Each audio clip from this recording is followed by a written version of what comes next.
नमस्ते दोस्तों, मैं रविंद्रनाथ तिलक मेरे YouTube चैनल पर आपका स्वागत करता हूं। आज हम इस वीडियो में कक्षा 9वीं के पाठ्यक्रम में निर्धारित व्याकरण का पाठ शब्द और पद पढ़ेंगे। भाषा अभिव्यक्ति का माध्यम है।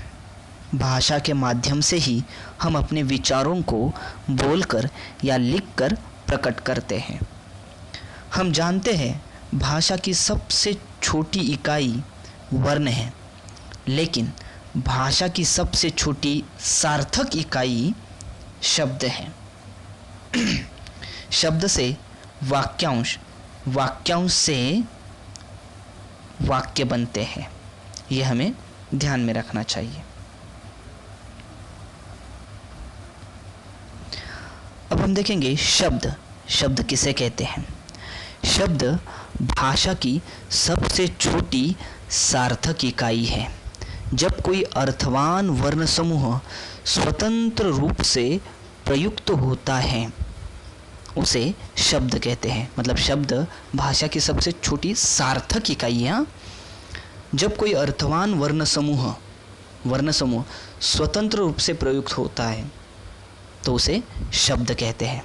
शब्दकोश में पाए जाने वाले शब्द शब्द कहलाते हैं, क्योंकि वे अर्थवान भी होते हैं तथा स्वतंत्र यानी वाक्य से बाहर, जिसे हम कह सकते हैं, वह स्वतंत्र भी होते हैं।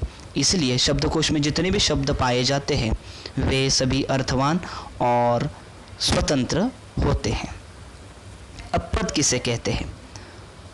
जब कोई शब्द वाक्य में प्रयुक्त होता है तो वह स्वतंत्र नहीं रहता, वह अन्य शब्दों यानी पदों से संबंधित हो जाता है। उसमें विभिन्न विभक्तियां लग जाती हैं। आप देख सकते हैं कि जब कोई भी शब्द वाक्य में प्रयुक्त होता है, मतलब शब्द जब वाक्य में प्रयुक्त होता है तब वह पद कहलाता है, क्योंकि जब वह वाक्य में प्रयुक्त होता है तब वह स्वतंत्र नहीं रहता, अन्य शब्दों के साथ उसका संबंध जो है वह जुड़ जाता है, संबंध स्थापित हो जाता है। वह शब्द जो है व्याकरणिक नियमों में बंध जाता है। इसलिए शब्द जब वाक्य में प्रयुक्त होता है तब वह पद कहलाता है, क्योंकि उसमें विभिन्न प्रकार की विभक्तियां लग जाती हैं। अब हमें देखना है शब्द और पद का अंतर क्या है। शब्द और पद में अंतर हम उदाहरणों से स्पष्ट करेंगे। वाक्य से स्वतंत्र अर्थवान ध्वनि समूह शब्द कहलाता है और वाक्य में प्रयुक्त शब्द पद कहलाता है। अब ये दोनों परिभाषाएं हैं जो हमने अभी बताई। उदाहरण से हम देखेंगे शब्द और पद का अंतर क्या है। लड़का एक शब्द है, इसका शब्दकोश में अर्थ है। वाक्य में प्रयुक्त हुए बिना भी यह अर्थवान है। जब इसे वाक्य में प्रयुक्त किया जाता है तो यह स्वतंत्र नहीं रहता, तब इसका रूप भी बदल जाता है। नीचे 4 उदाहरण दिए हैं, हम देखेंगे। एक, लड़का रो रहा है। दूसरा उदाहरण, लड़के ने अध्यापक से शिकायत की। तीसरा उदाहरण, अध्यापक ने लड़कों को डांटा। चौथा उदाहरण, अध्यापक ने कहा लड़कों शोर न करो।